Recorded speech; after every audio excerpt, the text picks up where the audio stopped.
Bonjour à tous, dans cette vidéo je vais résoudre les primitives 6 à 10. Donc on est parti avec la primitive numéro 6. On vous demande de calculer primitive du ln de la valeur absolue de x, qu'est-ce que je raconte, le ln de la racine carrée de x sur racine carrée de x dx. Donc, comme d'habitude, on se demande ce que l'on pourrait faire. Est-ce que c'est immédiat? Non. Par décomposition? Non. Par partie? Non plus. Alors, un petit peu comme pour la primitive, c'était la primitive numéro 2, je peux tout à fait réécrire cette primitive de la manière suivante.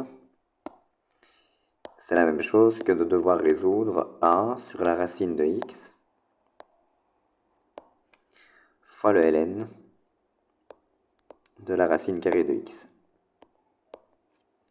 dx. Alors,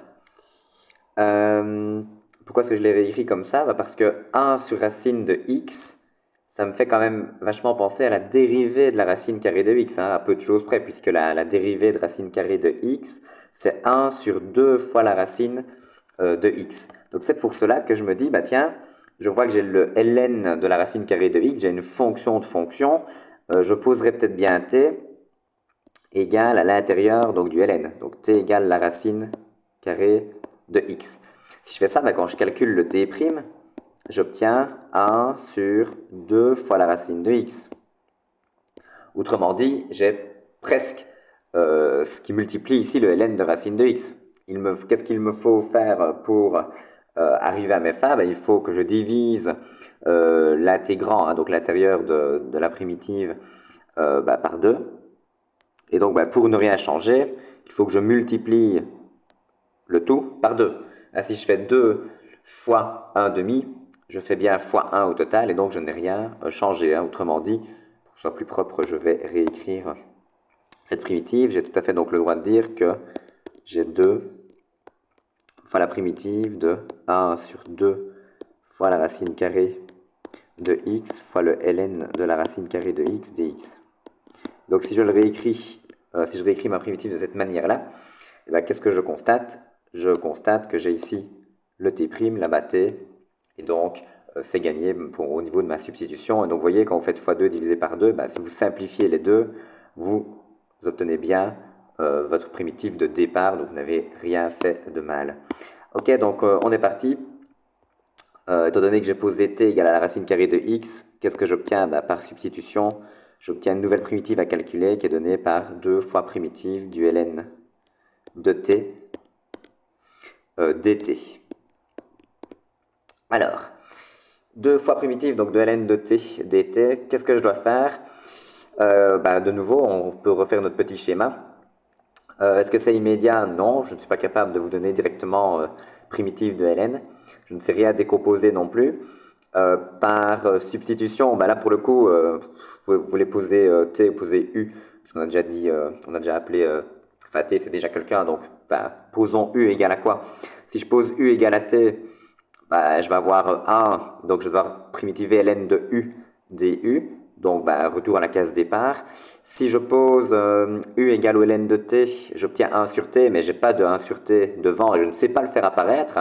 Le petit jeu qu'on fait avec x2 divisé par 2, ou x3 divisé par 3, ou x 1 tiers x3, je peux le faire, mais qu'avec des constantes, évidemment, des constantes multiplicatives, pas avec des fonctions. Donc, substitution ne fonctionne pas pour une telle fonction. Par contre, je peux remarquer quand même que 2 fois primitive de ln de t, ce n'est rien d'autre que 2 fois primitive de 1 fois ln de t dt. Donc là, tiens, je me dis, j'ai un produit de fonctions. J'ai un polynôme qui est 1 et une fonction logarithme qui est le ln. Et donc, par partir, comment est-ce qu'on procède par partir? Rappelez-vous votre petit moyen mnémotechnique qui est donné donc par le mot alp. Quand on a un logarithme et un polynôme, le L vient avant le P, donc je vais mettre en f de t le ln de t. Donc allons-y. f de t, c'est ln de t. Conclusion, si vous dérivez votre f de t, vous allez obtenir f' de t. Et donc, ce sera égal à 1 sur t. Et donc, en g' de t, qu'est-ce que je vais mettre? Je vais mettre la fonction 1. Je primitive 1. Et j'obtiens donc que g de t, ce n'est rien d'autre que t. Alors, une fois qu'on a écrit les choses sous cette forme-là, je vous avais dit, ce qu'il faut faire, c'est on fait celui-là fois celui-là, f fois t, moins primitive de g de t fois f' de t. Donc on suit vraiment ce petit schéma-là. En fait, j'applique la formule de primitivation par partie. Et donc, qu'est-ce que j'obtiens au total? J'obtiens donc 2, que je vais laisser tranquille pour l'instant, parenthèse. F de t fois g de t, donc t fois le ln de t, moins primitive de t fois 1 sur t dt. Je peux évidemment simplifier les t. Et donc, il me reste à primitiver 1 par rapport à t. Et donc, qu'est-ce que j'obtiens au final? Eh bien, j'obtiens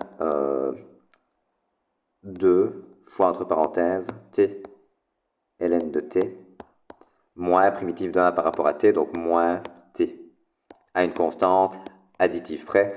Alors, pour que ce soit plus joli, je vais mettre un t en évidence, ce qui fait que je vais obtenir comme solution 2t fois ln de t moins 1 à une constante additive près. Alors attention, je n'ai quand même pas tout à fait terminé mon exercice, puisque, rappelez-vous, mon énoncé de départ était donné avec du x, donc il faut que je revienne en x, donc il faut que je me rappelle, tiens, c'était qui t? Ah bah t, c'était la racine carrée de x, d'accord? Donc, qu'est-ce que j'obtiens comme réponse finale?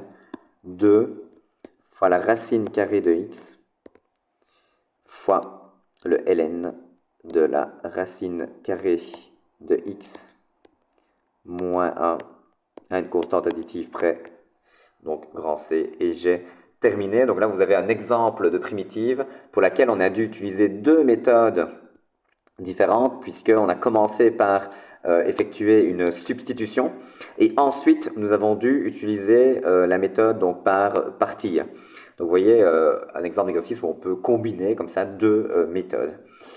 Alors, on arrive à la résolution donc de la primitive numéro 7. Allons-y pour cette primitive numéro 7. Primitive de x plus 1 au carré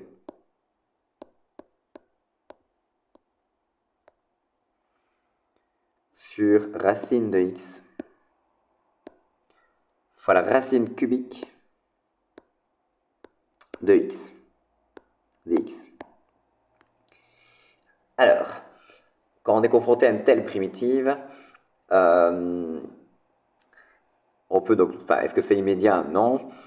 Est-ce qu'on peut faire une décomposition? Bon, on verra bien, mais en tout cas, substitution, bonne chance. Je veux dire, je ne sais pas comment on pourrait faire en posant t égale à quelqu'un pour obtenir quelque chose qui se trouve dans l'expression, ça va être compliqué. Et par partie, encore moins.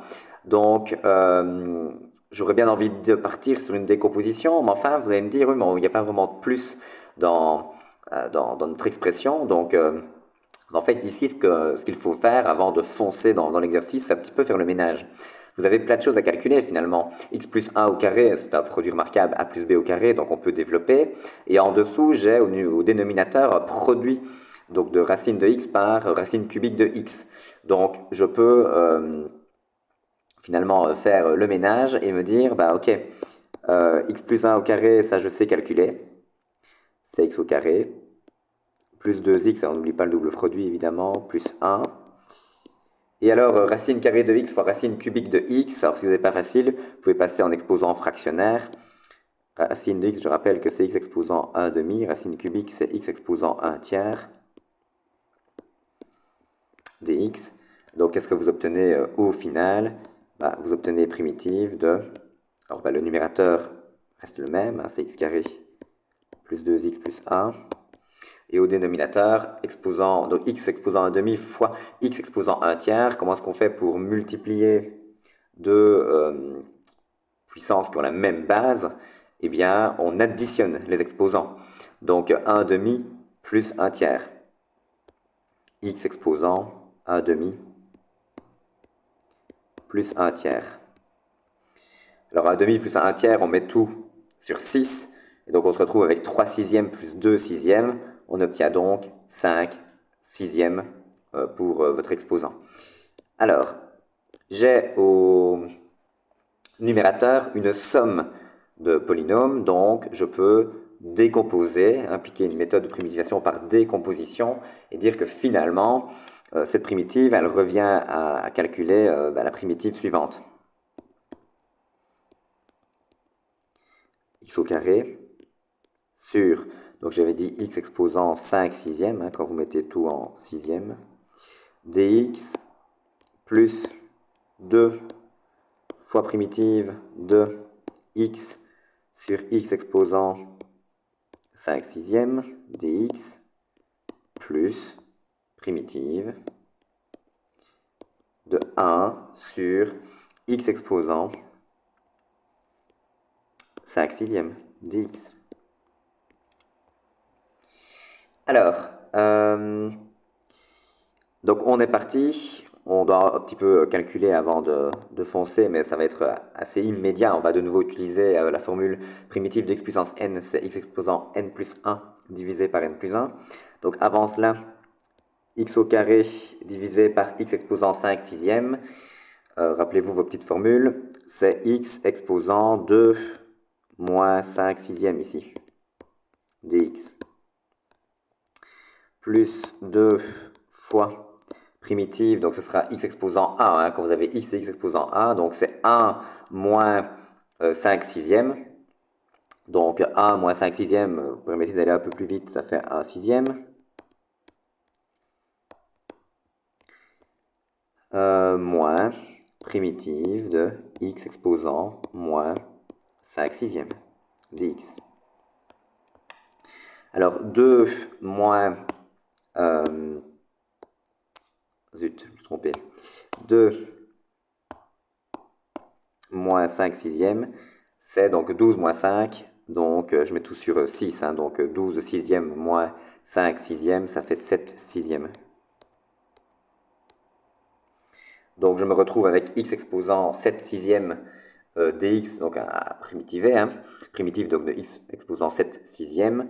Donc j'applique la formule primitive de x puissance n, et on est bon.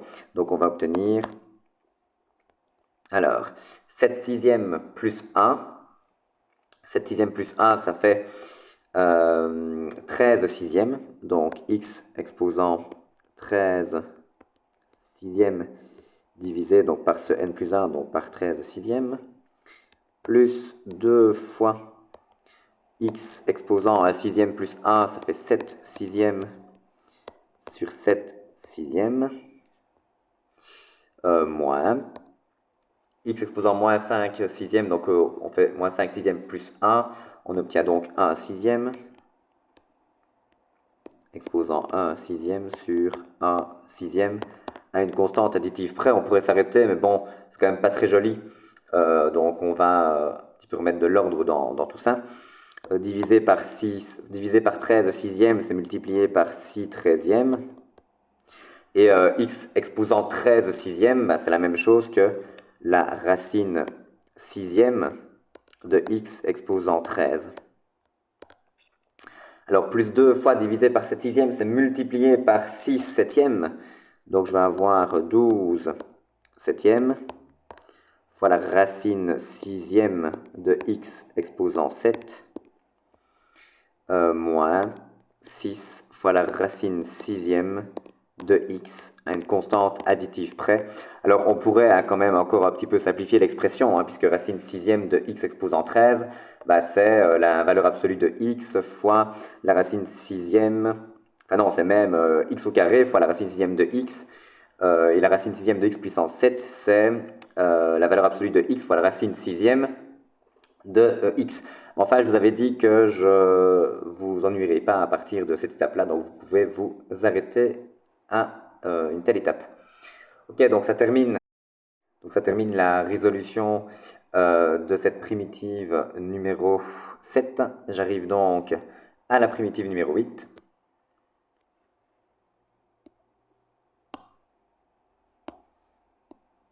Primitive numéro 8, primitive de x exposant 5 fois le ln de x dx. Alors, est-ce que c'est immédiat? Non. Est-ce que je peux décomposer? Non. Est-ce qu'une substitution pourrait être utile? Je vois pas ce qu'on pourrait poser t égale à quelque chose pour... Enfin, ça ne fonctionnera pas, hein. Si vous essayez, vous verrez qu'on est cuit. Donc, polynôme fois ln, ça nous rappelle quand même alp. On a un polynôme et un logarithme. Donc, on l'a fait tout à l'heure. Quand on a un polynôme et un logarithme, qu'est-ce qu'on doit faire? Poser donc f de x comme étant le logarithme. Je dérive ce f de x pour obtenir f' de x et donc obtenir 1 sur x.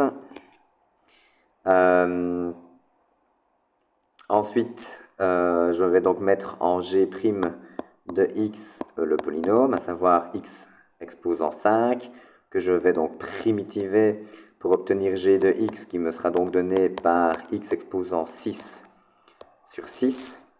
Et ensuite, j'applique ma petite formule donc de primitivation par partie. Je fais lui fois lui moins primitive de lui fois lui. Et on a terminé. Donc, égale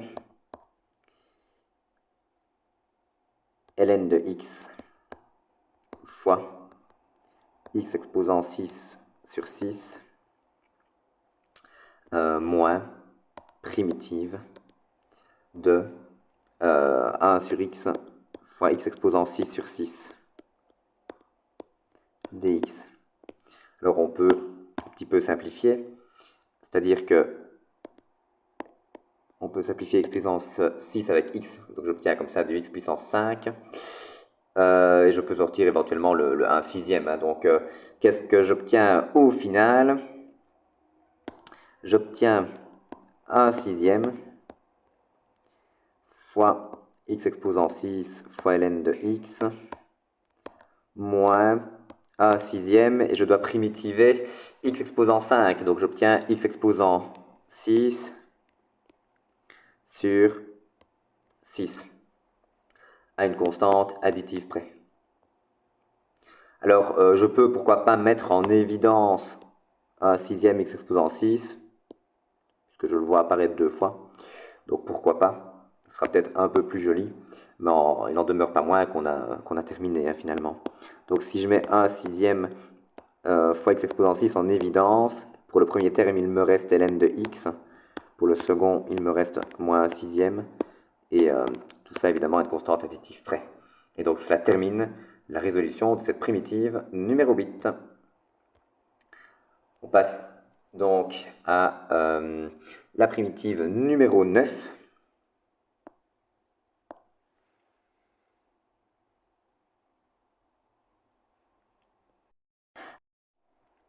Alors, de nouveau, comme pour la primitive numéro 1, c'est un oubli de ma part quand j'ai tapé la liste, ce n'est pas exponentielle de x au numérateur qu'il faut considérer, mais bien l'exponentielle de 2x. Alors, de nouveau, si on laisse exponentielle de x, l'exercice est toujours valable, hein, on sait le résoudre, mais disons qu'il va falloir utiliser ce qu'on appelle un changement de variable.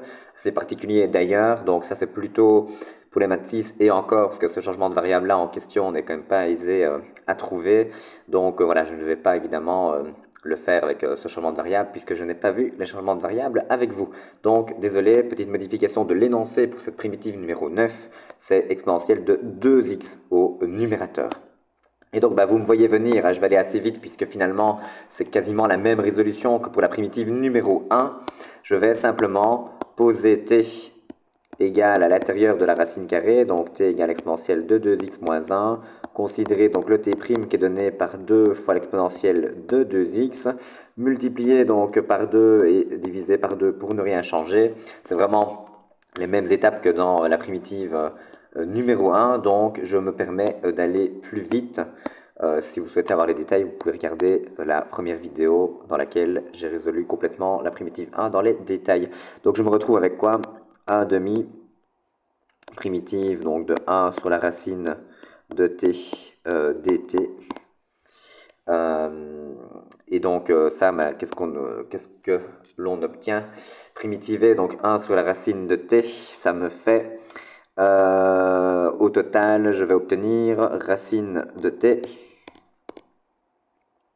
à une constante additive près, et qui était t? Réponse exponentielle de 2x moins 1. Donc j'ai la racine de l'exponentielle de 2x moins 1 à une constante additive près. On est parti pour la résolution de la dernière primitive, donc pour cette vidéo, c'est-à-dire la primitive numéro 10. Primitive 10, donc on me demande de primitiver tangente de x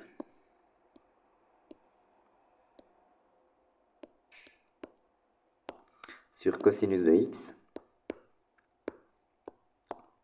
dx. Alors à nouveau, réfléchissons un petit peu peut-être avant de foncer tête baissée dans l'exercice.